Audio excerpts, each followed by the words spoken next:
Democrats and the news media, but I repeat myself, are delivering their takes on the Mueller report just as quickly as they can read the report summaries by the 19-year-old interns who read the report.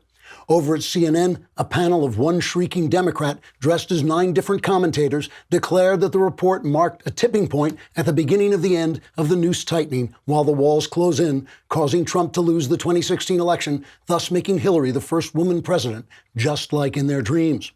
At ABC, news analyst Po-Face Blather said the report is a damning indictment of Trump, except without the indictment. And when he comes to think about it, he actually added the word damning just for effect, since without the indictment, it doesn't really make any sense. Chuck Todd, whose face looks exactly the same upside down as right side up. Not that that has anything to do with anything, it's just kind of weird. Anyway, Chuck Todd says that Attorney General William Barr has absolutely disgraced himself by saying the report showed no evidence of collusion, when in fact the report uses very different words to say the same thing.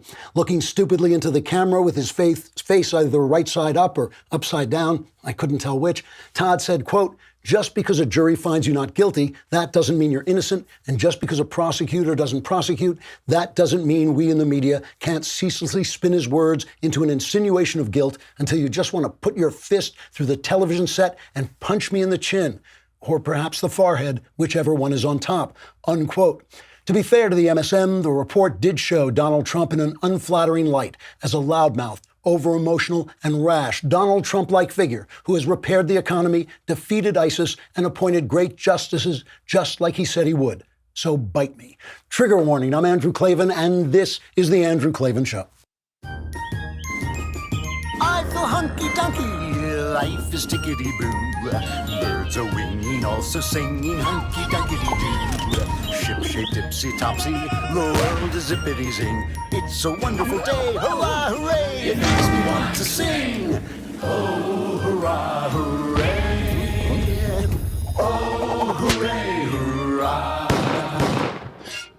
So the more attentive among you may have noticed my laryngitis is a little better, but not gone. So I'm going to push through, and then we'll have the Klavanless weekend, and hopefully I will recover, but bear with me. One of the oldest tricks in the leftist playbook is to put the adjective American in front of the common sins of humankind. American racism. They talk about American injustice, American sexism, as if these things were unique to our country. In fact, when you study these subjects in depth, you discover the word American can usually be translated to mean less racism, less injustice, less sexism. So it is with Donald Trump. For more than 2 years now, the Democrats and the media, but I repeat myself, have been telling us that Trump was evil, dishonest, corrupt. And now the Mueller report has revealed that Trump was kind of Trump. He was flawed. He's over-emotional. He's furious when attacked. He's inexperienced and even naive when it comes to operating in the swamp of politics. Robert Mueller spent 2 years going after him with a vengeance and came up with nothing indictable. That wasn't true of Comey's slapdash and slanted investigation of Hillary Clinton, which by all rights should have put her behind bars, and it wouldn't have been true of Obama if his attorneys general hadn't been as corrupt as the left pretends Bill Barr is. It's not whataboutism to point out that in the world of politics, Trump may be roguish sometimes and comically brash, but he's actually more transparent and more straightforward than virtually everyone else around him. And we're going to talk about that in a minute. But first, let us talk about Stamps.com. We love Stamps.com because we live in LA. I live in LA. The post office is, I don't know, maybe half a block away. That's 3 hours of driving. You get to listen to an entire book before you get to the post office. No, I want my post office in my computer with everything else of value that I have. Stamps.com, it's one of the most popular time-saving tools for small businesses. It eliminates trips to the post office and saves you money with discounts that you can't even get at the post office. Stamps.com brings all the amazing services of the U.S. Post Office right to your computer, whether you're a small office sending invoices, an online seller shipping out products, or even a warehouse sending thousands of packages a day. Stamps.com can handle it all with ease. Right now, our listeners get a special offer that includes a 4-week trial plus free postage and a digital scale without any long-term commitment. Just go to Stamps.com, click on the microphone at the top of the homepage, and type in Klavan. That's Stamps.com. Enter Klavan. You'll be able to stamp your letter right from your computer. Send it out with the question, how do you spell Klavan? How indeed. It's Klavan. Yesterday, despite my voice, I did a special conversation on Another Kingdom where I signed copies of Another Kingdom. You can still get your copies signed if you purchase them. I can't remember. Premier Collectibles, premiercollectibles.com/Another Kingdom. It was a great conversation. Please go on and listen to it. Answered some really, really interesting questions and talked about how the devil hates this book.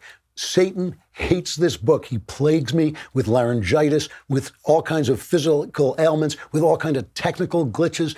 Even at one point, my house filled up with centipedes when I finished the first draft, when the first book in the Another Kingdom trilogy. If you don't want to be a tool of Satan, you must buy this book. If you don't buy this book, that's what you are, and you'll start to grow horns. It'll be terrible. So go ahead and buy Another Kingdom. All right. You know, they played the Barr press conference live on television, so a lot of people thought they saw the whole thing. But we exclusively at the Andrew Klavan show what really happened at the Barr press conference yesterday, announcing the release of the Mueller report. Here it is. As the special counsel report makes clear, the Russian government sought to interfere in our election process.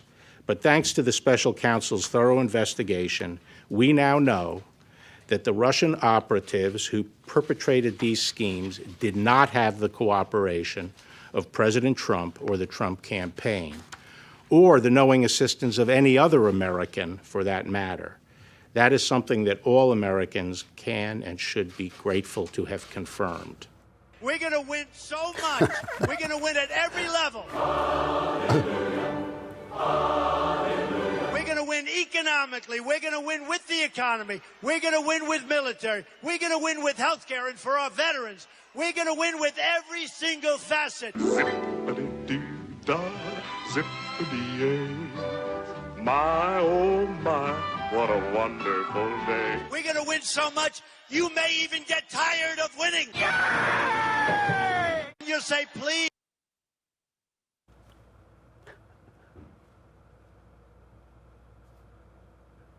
All right. We didn't get through the whole winning Trump happiness montage, but they cut that out in the press. I don't know. It's a conspiracy. I'm sure. Trump obviously was delighted. I got to play one more clip from the Barr press conference. That being the greatest moment in the Barr press conference was when the reporter went after him.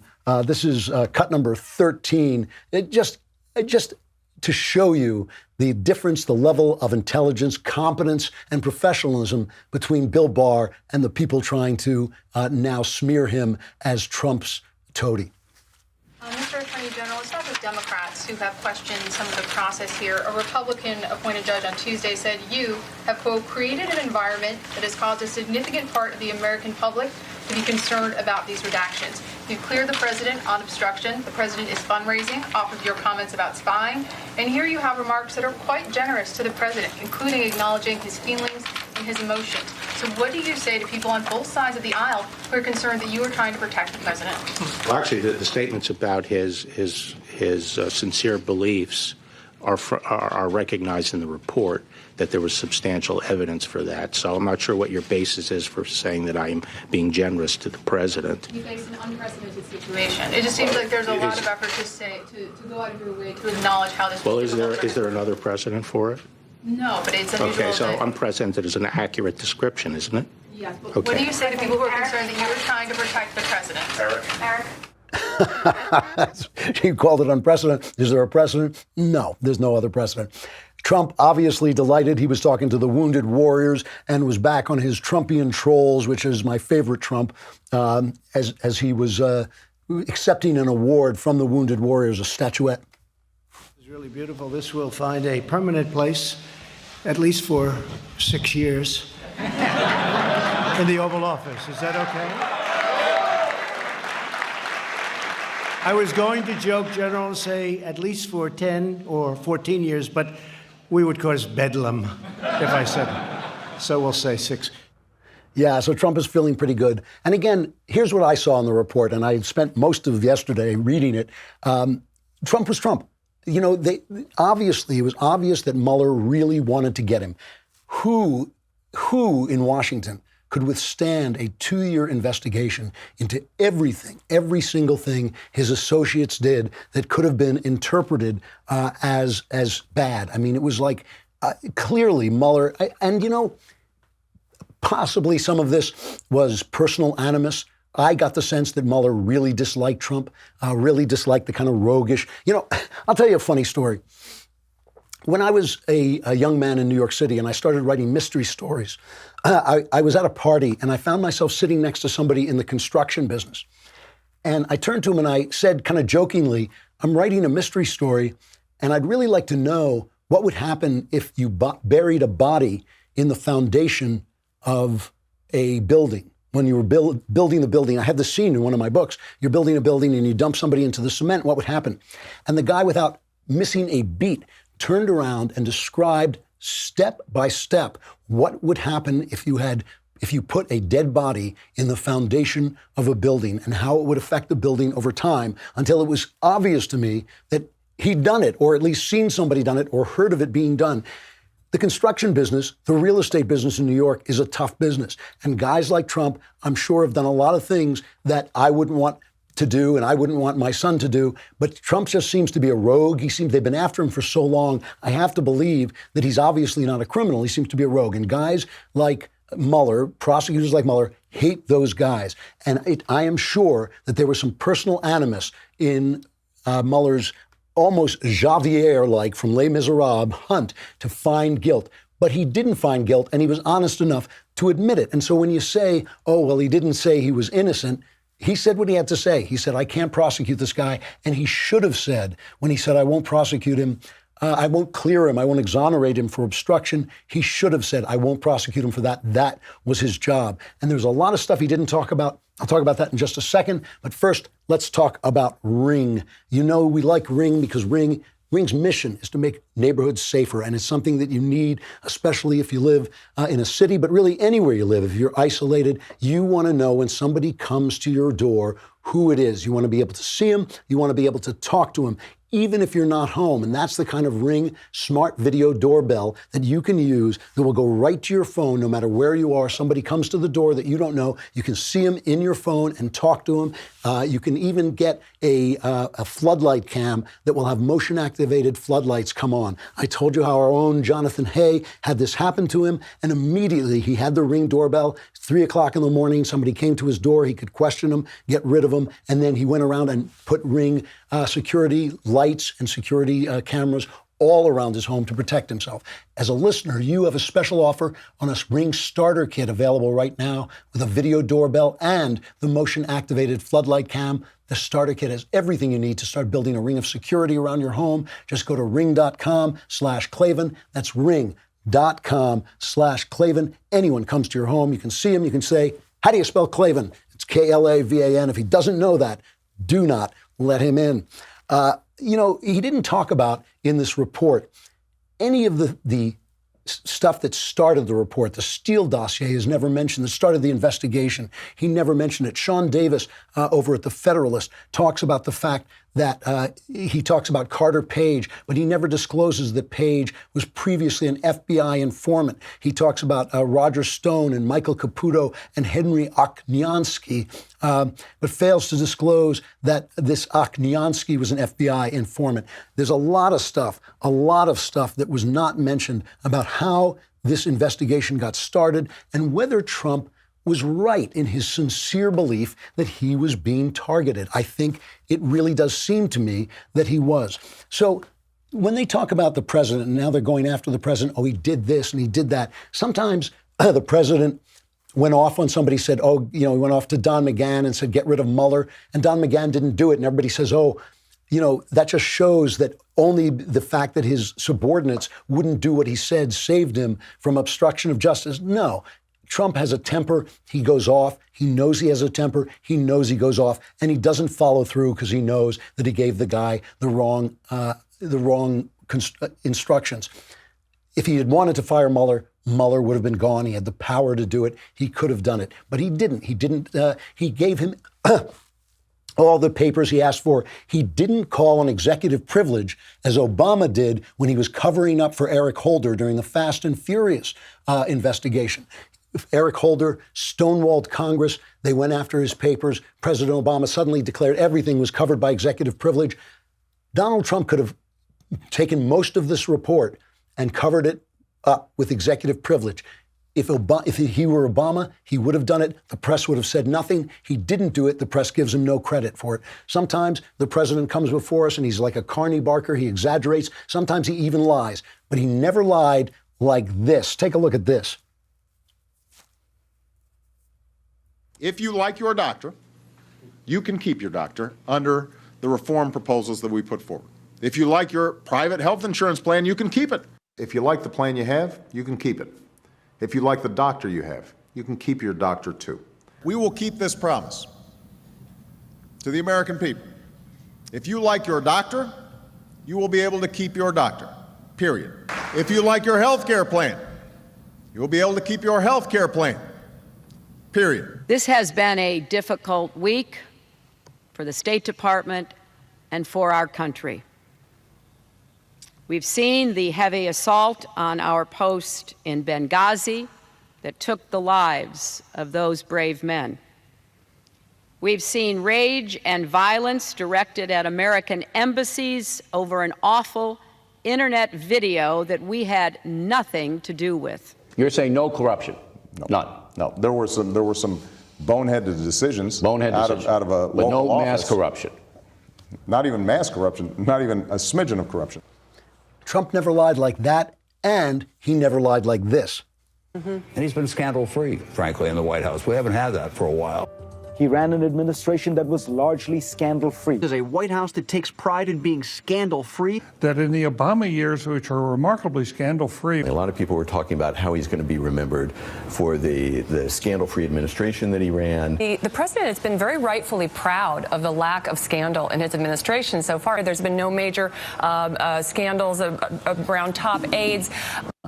But President Obama has run an amazingly scandal-free administration, not only he himself, but the people around him. He's chosen people who have been pretty scandal-free. This has been a scandal-free administration for the last 8 years, and oftentimes people don't even talk about that fact. So Trump, you can see it in this report. Trump is a rogue. He's a flawed man. He's an overly emotional man. And he's kind of naive in a lot of ways. When he had that line about, oh, now my presidency is over because they've appointed a special counsel. What he was saying, and it's in the report, they make it sound like he was saying now they're going to get me and arrest me. What he was saying, it's in the report right there, is this is going to hold up, put a cloud over my administration. It's going to tangle me up in this stupid investigation. He had every right to be furious. He was targeted. He was treated unfairly. And the people who treated him unfairly protected people who were much, much worse than him. The thing that comes across in this report to me is that Trump is Trump. We know who he is already. We know all the stuff.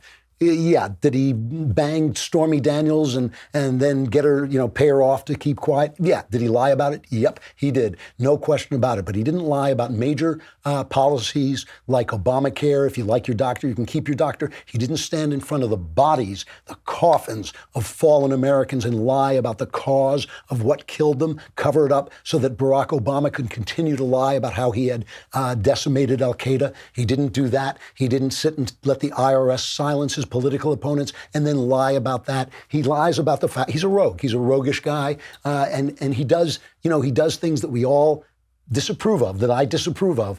But he's in this place where he's surrounded by people so much worse, including the press. And listen to the press try and spin this thing to make it sound like they were right all along instead of wrong every step of the way. This is cut number 7. I hope I'm not playing a semantic game here, but Barr said that there was no evidence of collusion. No, what the conclusion of the report is that there was no prosecutable case. Yes. There was not enough evidence to bring a criminal case. Insufficient evidence to bring a criminal case involving the Trump campaign and Russian interests. Mm-hmm. That's different from no evidence. Right. And I think there is more evidence in the report than I had certainly known about connections between the Trump campaign and Russia. One of the things that they have said to us when they've been doing this touchdown dance for about 3 weeks now and accusing the media of trying to pull a fast one on the president here and a fast one on the American people, time and again in this Mueller report, reporting from major news outlets is confirmed in this Mueller report as being accurate. Time and again, it is revealed they gave us false statements about what was going on during the course of this Russian investigation. So that utter rationalization, utter self-defense in the midst of an absolute disaster for the American press. What Toobin is saying, he didn't say there was no evidence. He just said he wasn't going to prosecute him. That was Mueller's only job. The meetings, when you go through the meetings that the campaign had with Russian people or people with, they're completely petty. They're the kinds of things that could have happened to anybody in the chaos of a campaign, especially a campaign that was peopled at the start with a lot of neophytes and people who didn't know what they were doing. On top of which, some of these guys may have been sent in by the FBI. We don't even know. We don't even know that yet. And what Acosta, look at me, I'm Jim Acosta, says is complete crap. I've heard this a couple of times, that we got it right. It's true. They got a lot of the stories that were in the Mueller report. They reported them, and they were right about those. But it was surrounded by this swamp of garbage. Michael Cohen went to Prague. Trump told Cohen to lie to Congress. Paul Manafort sent polling data to Putin. Trump made the RNC soften its platform on Russia's Ukraine invasion. Jeff Sessions was colluding with the Russian ambassador. Donald Trump was a Russian asset. All those stories appeared on the news. So the fact that amidst that garbage, amidst that trash, amidst those lies were nuggets of truth is not getting the story right. That is not getting the story right. Everything they did went wrong. I mean, it was an absolute disgrace. And again, the person that we're seeing, the Trump that we're seeing, is the Trump we know. We already have everything we need to know about Donald Trump, displayed out before us. There are no big surprises with Trump. He comes from a world where you cut corners. He comes from a life of privilege. He comes from a world of self-indulgence and dishonesty. We all know that. That's all true. But the people he's dealing with are just as bad. That's not whataboutism. That's context. That's why we sort of look at him and say, well, at least he's who he says he is. He's not some desiccated Gothic ruin of corruption like Hillary Clinton, pretending to be the noble, high-minded first woman president of the United States. He's not a Chicago Paul who practices machine politics like Barack Obama while he's pretending to be above us all like the gods and the wise savior, light worker of the world. He is what he seems, and that is an asset. That is, some kind of authenticity. And yes, you shake your head at some of the stuff he does and you roll your eyes, but only because he does it out in the open. Mueller says this at one point, that it would be very hard to prove criminal intent in obstruction because he does it all out in the open. And Mueller just seems bemused by this. He says, well, it's still obstruction, but how do you show that a guy is corrupt when he's just doing it right in front of you? So let me just I got to play this one thing, this one comparison, just to show you the blindness and why people stick with Trump and why people support Trump. Because after all, he's doing a good job as president. In spite of his personal flaws, he's also doing a good job as president. But let me just show you Brian Williams going after Bill Barr for the way that he presented the report as being pro-Trump. So this is cut number 8. That brings us to the relevant question of this morning. Having taken one publicly for the team, does Barr's influence fall off a cliff in the next hour? And as I say, after a long career in the law, the Attorney General will have to reconcile himself to the fact that this will be how his reputation is set in legal history, again, at the age of 68. Yeah, Joyce, it's already been mentioned around here, though it would harken back to a conflict decades ago. We would not be surprised if some headline writer somewhere came up with Baghdad Bill Barr for what we saw today.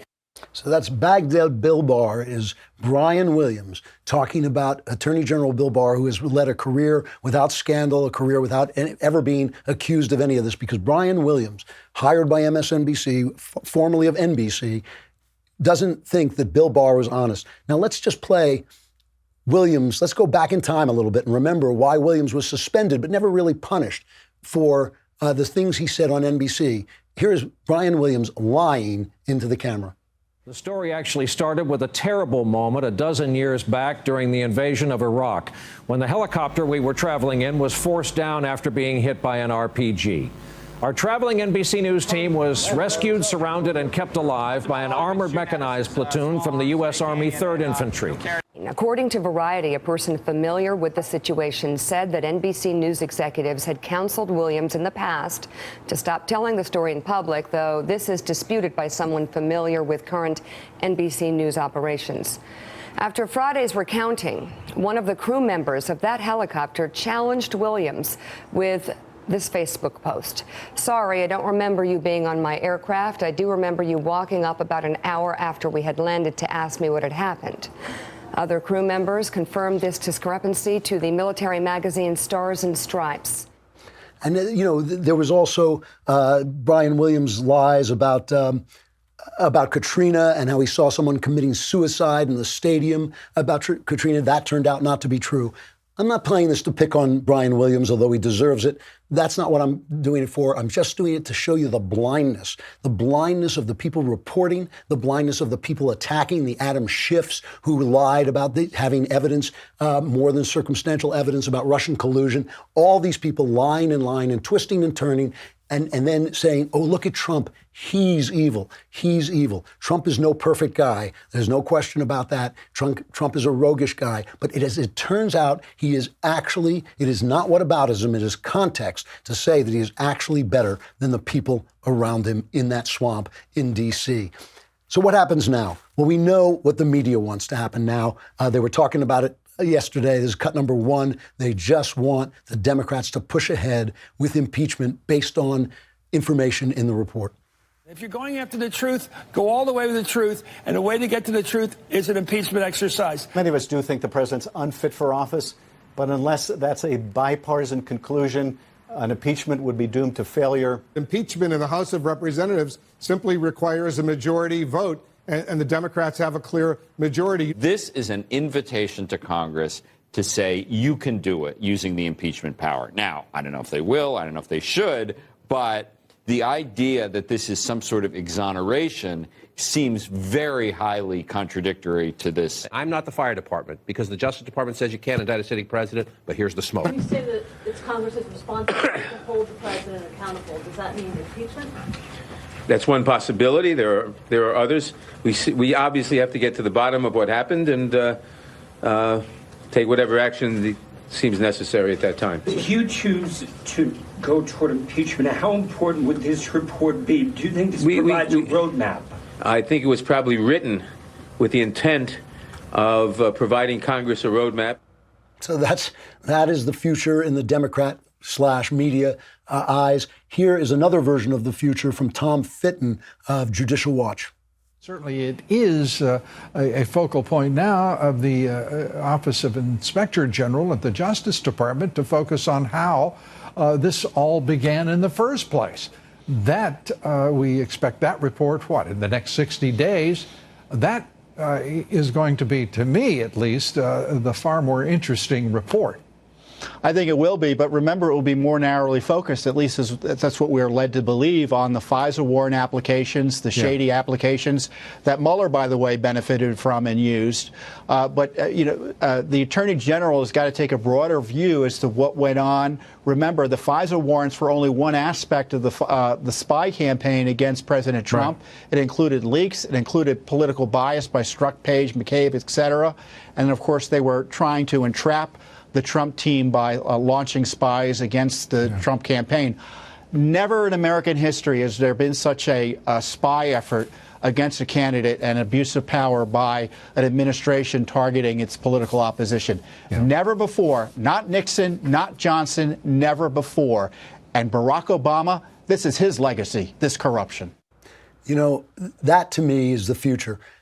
The Democrats, if the Democrats go down the impeachment road, which Nancy Pelosi knows will be a disaster, it will be a disaster. She is absolutely right. But if Trump goes forward and starts to investigate the Obama administration, I don't think too many people are going to go to jail, but I think the truth will be devastating to the media and to the Democrats and might serve as a corrective that the media needs to be reformed. The media is out of control in their Democrat support. They are corrupt, far, far, far more corrupt than Donald T. Trump and the Democrat Party, and they corrupt the Democrat Party by protecting them with their lies. That, to me, is what the future has to examine and has to explore. All right, we got Christian Toto, our favorite film critic, coming up. I'm not going to break away, so you can watch this on Facebook and YouTube. While you're watching on Facebook and YouTube, go to dailywire.com and subscribe so you can watch it right there on the site. It's a lousy $10 a month, a lousy $100 for the year. You get the Leftist Tears tumbler, and I just noticed that somebody handed me the God King Jeremy Boring's Leftist Tears tumbler, so I'm drinking out of the magic God King's tumbler myself, and if I start to levitate off the chair, you'll know that's why it is. Christian Toto is an award-winning journalist, film critic, and podcaster. He's the founder of HollywoodInToto.com and the host of the weekly Hollywood in Toto, HIT podcast, which offers a right-of-center perspective on entertainment news.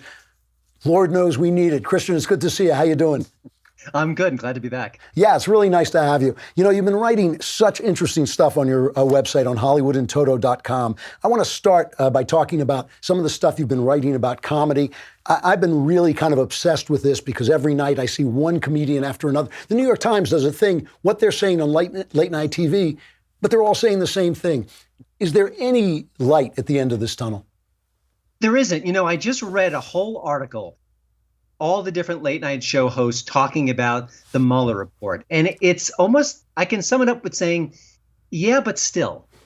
So they see all the facts, they see all the conclusions, and they keep going on the narrative. It's almost like they're living in this alternate reality that they created, and they can't let go. I mean, that in itself is kind of funny, but as far as comedy goes, you got to put it in scare quotes these days. It's clapter, it's hectoring, it's punditry at its worst, and it is so disconnected from reality. My jaw dropped when I read it, and then it's all about redactions and yes, but he's still a criminal, he's still a crook, and then they go with the whole, oh, he was too dumb to be a Russian agent, even though we've been telling you he's a Russian agent for 2 years.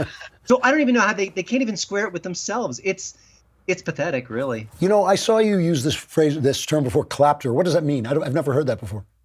It's not my phrase, but it means you're telling a joke, not that it's going to get laughter, it's going to get clapping. I see. So it's kind of a combination. It's a joke meant to gain applause, but it's not really funny. That's great. I haven't heard that before. I've been watching guys like Bill Burr, who I find very funny at times, hilariously funny at times, and Ricky Gervais, and they're great because they're politically incorrect, but they're also anti-religion and kind of liberal and kind of left-wing.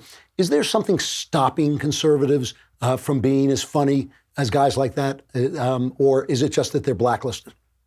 It's the outlets or lack thereof. I mean, is there one late night show that is even remotely center or center right? No.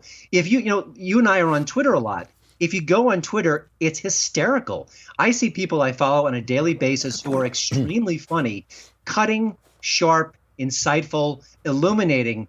And I'm thinking all of those jokes could make it on late night TV if they could if you could squeeze them into Colbert's mouth, but they don't fit there. Yeah. But the comedy's all there. It's out in front of it. I mean, AOC is a cornucopia of material.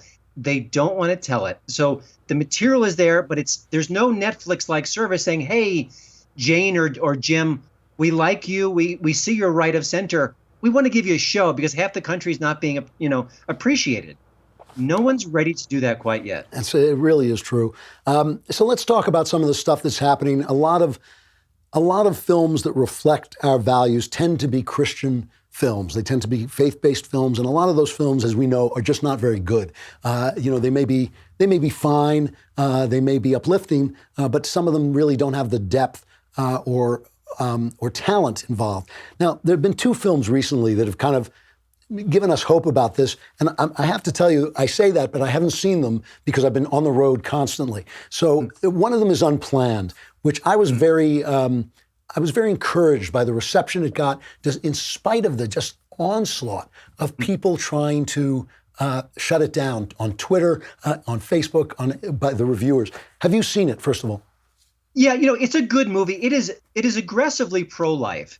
And if you are pro-choice, I understand where that would be uncomfortable. So it makes no bones about what it's trying to do.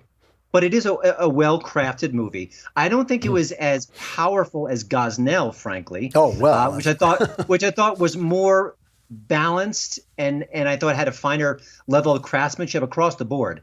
But it's a good film. It's a step above the usual faith-based movie. But I also want to mention a movie called Breakthrough, which opened this week, just a few days ago. And that one I thought was just terrific.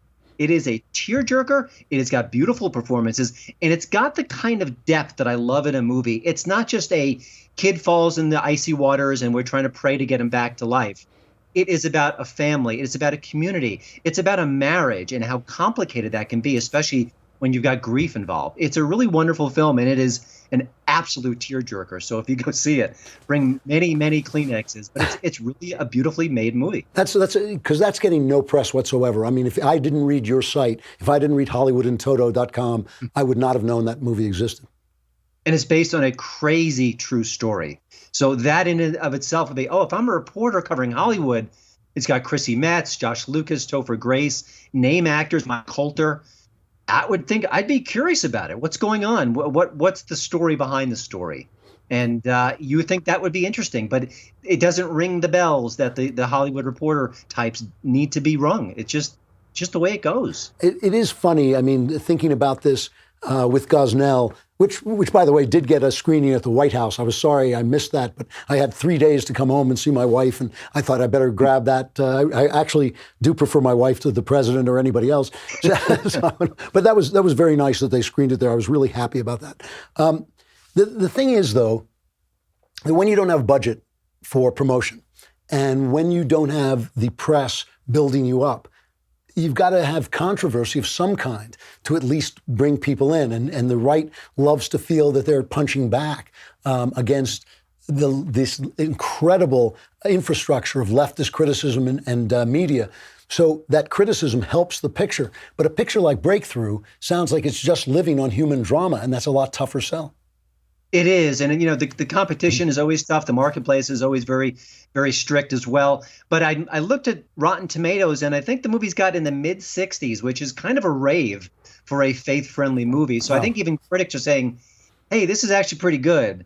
It may not align with our worldview, but they're at least giving it a chance. So I give my fellow critics some credit there. But, I've seen other critics will condemn movies and they'll be just flat out false. Listen, you can not like a movie for a million reasons. But if they say that Gosnell is very gory, or if they say that other things are just not true, and then I kind of scratch my head. I'm thinking, okay, you've seen a movie that is different than the one I saw in the theaters.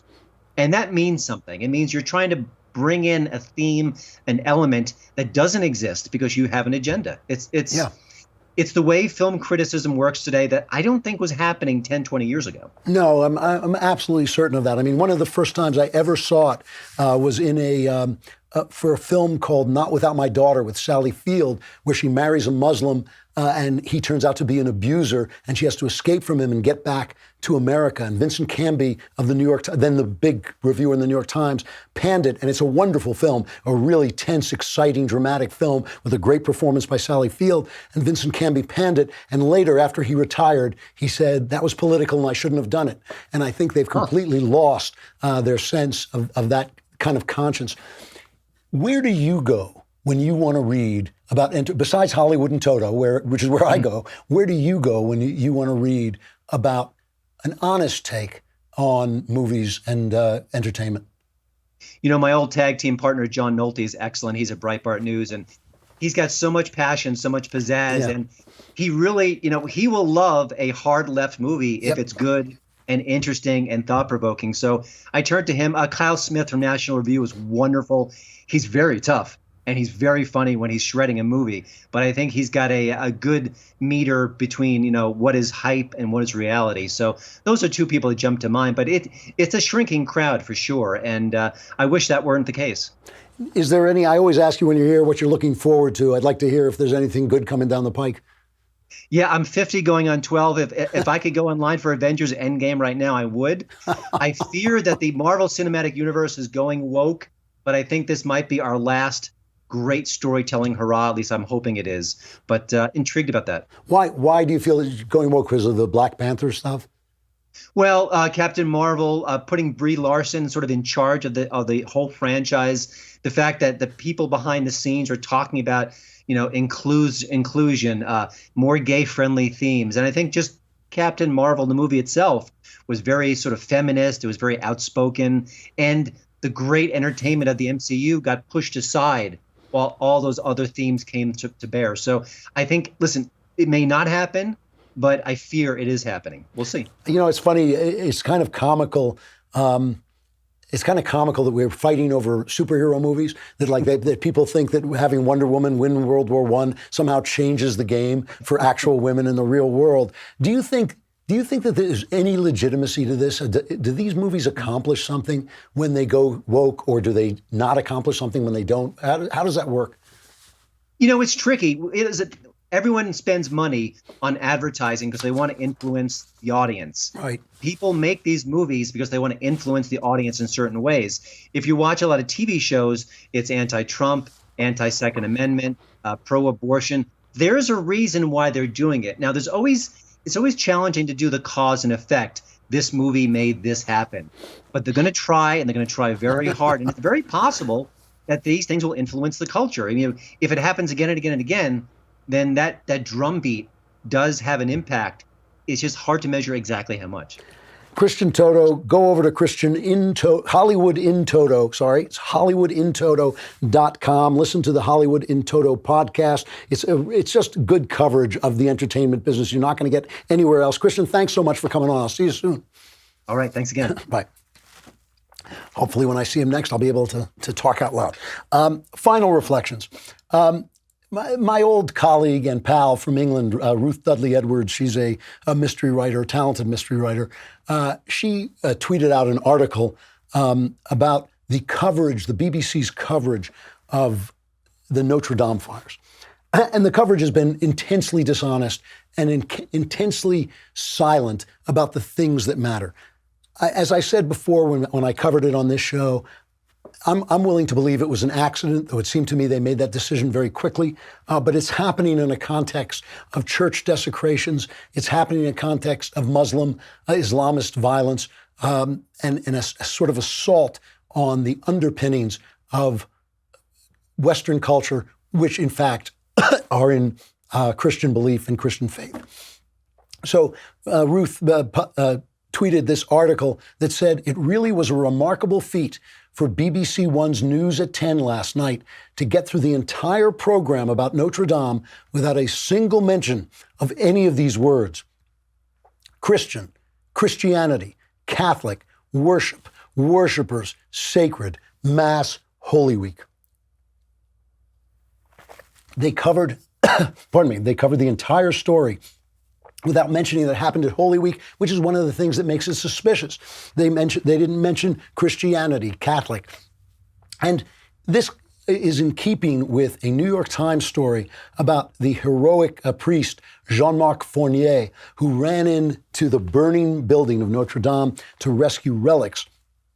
And the relics, he said he had two priorities. One was to save the crown of thorns, which was a relic, and the other was to save the Blessed Sacrament. But when the New York Times first reported this, instead of saying the Blessed Sacrament, they said he was carrying a statue of Jesus, because of course the sacrament is the body of Christ. So the New York Times, in their ignorance, said that he was carrying out a statue because he said he was carrying out the body of Christ. And, they've been attacking Ben, they've been attacking other people for being white supremacists, for bringing out what the gutting of this church meant by fire, by saying it's a symbol for some of the underpinnings of Western civilization under threat because of the attacks on Christendom. And my feeling is, you want to be hostile against Christianity, okay. But if you're a journalist, if you're a reporter, if you're a commentator, you ought to know what it is. You ought not to be an ignorant fool. You ought not to be an ignorant buffoon when it comes to reporting on Western civilization and what it is. You hate Western civilization, fine, but at least know where it comes from. If you are ignorant, you are spreading ignorance. If you don't know what you're talking about, stop talking. And I want to say also to some of the people who are absolutely sure they know that Christianity is a finished deal, that it's obsolete, that the wise, the smart, and the good no longer adhere to that. Just remember who is telling you those things, who's informing you of those things. People who do not know the first thing about it and hate what they don't know. They don't know where they came from. They don't know what formed their society. They don't know where their values are based. Do you? Do you know? If you're getting the news from them, you don't. All right, I'm done. I can't talk anymore. I'm going home for the Klavanless weekend, hopefully to recover my voice and come back on Monday. It doesn't matter because most of you are not going to make it through the Klavanless weekend. Let's be honest about it. But if you want the Klavanless weekend not to be Klavanless, go get yourself a copy of Another Kingdom. You will like it, I promise you. And of course, you will be defeating Satan. Otherwise, you're just Satan's glove puppet. All right, I'll see you on Monday. I'm Andrew Klavan. This is The Andrew Klavan Show.